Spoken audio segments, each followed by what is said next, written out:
الله الرحمن الرحيم. فكرة المشروع عبارة عن تقديم الرعاية الصحية لأسر الشهداء وللمصابين. حضرتك هنا بتقبلوا مساعدات؟ مادية لا، تبرعات لا. بالنسبة مثلا أول حاجة بنقدم الرعاية الصحية للمصابين. في مصابين طبعا كانوا بساعة الأحداث بيروحوا مستشفيات حكومية. للأسف الشديد في رعاية تقصير في الرعاية في بعض المستشفيات، مش هنعمم، فبالتالي بيخرجوهم بدون ما يستكملوا أصلا الرعاية الصحية بتاعتهم، فاحنا بنلحقهم بمستشفيات خاصة ويعملوا لهم العمليات ويستكملوا الرعايه الصحيه بتاعتهم. ده تبع اتحاد الاطباء العرب، في يعني اسم متضامنون، وده من 25 يناير مستمر، مش هو من دلوقتي يعني.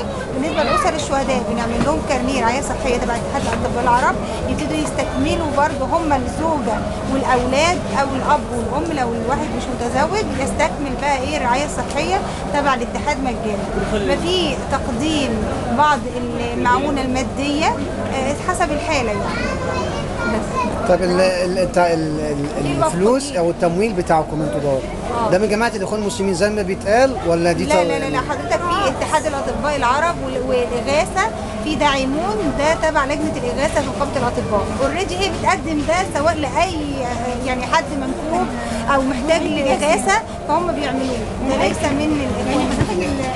اللجنه طول عمرها بتشتغل في الكوارث والزلازل والاصابات الخطيره والسيول يعني بتتعامل مع الانسان بغض النظر عن كون الانسان ده بينتمي الى تيار سياسي تيار ديني، بتتعامل معاه كانسان. زي ما الدكتوره قالت حضرتك ان العمل ده منبثق من رحم ثوره 25 يناير ومكمل مش مستحدث ومكمل لغايه دلوقتي. بالاضافه ان في حاجه بقى يعني خدمه برضو مهمه قوي بتقدم، وهي خدمه الدعم النفسي للمصاب او لاسره الشهيد. يعني هو بيبقى في مرحله بمعنى ان هو بيبقى فيه نوع من الصدمه لا محاله انه حصل له كده على ايد مصريين زيه في بلاده، هو خارج لم يخرج الا لطلب الحريه والعيش الكريم، اللي هو حق اي انسان في الدنيا ان هو يعيش حر كريم. اذا لما يخرج عشان يطالب بهذه الحريه من الهيئات والمؤسسات اللي هو بيدعمها بالضرايب اللي هو بيدفعها وبفلوس هو بيدفعها، ويطلب منها ان هي تعامله معامله كريمه، فبترد على سلميته بالرصاص. فلا محاله ان اي اسره تفقد حد من اولادها، مش قدام عدو، مش قدام اسرائيلي، ده قدام شعب هتجيبها صدمه. الصدمه دي يعني ده شيء طبيعي جدا لاي انسان في الدنيا، ده محتاج حد يواسيه يقف جنبه يساعده على تعدي هذه الازمه.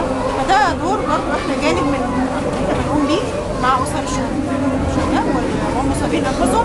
وكان كمان يعني مش موضوع ان انا هقدم لك قرشين في ايدك وكل شويه هتبقى عالة على المجتمع، بالعكس اللي كان بيحصل مع ثوره 25 يناير ان هم كانوا بيجتمعوا مع بعضهم كمصابين ويقعدوا او اسر شهداء مثلا او كده، بيقعدوا يعملوا عصف ذهني ازاي هو يقدر يعمل لنفسه مشروع يقتات منه، وبعدين المشروعات دي تقدم للجهات برضه المعنيه او الانسانيه ان هي مين يقدر يدعم من شركات سبونسر، يعني حد بقى يعني يدعم هذه الفكره. كانت وليده 25 يناير ولا وليده 25 يناير تحت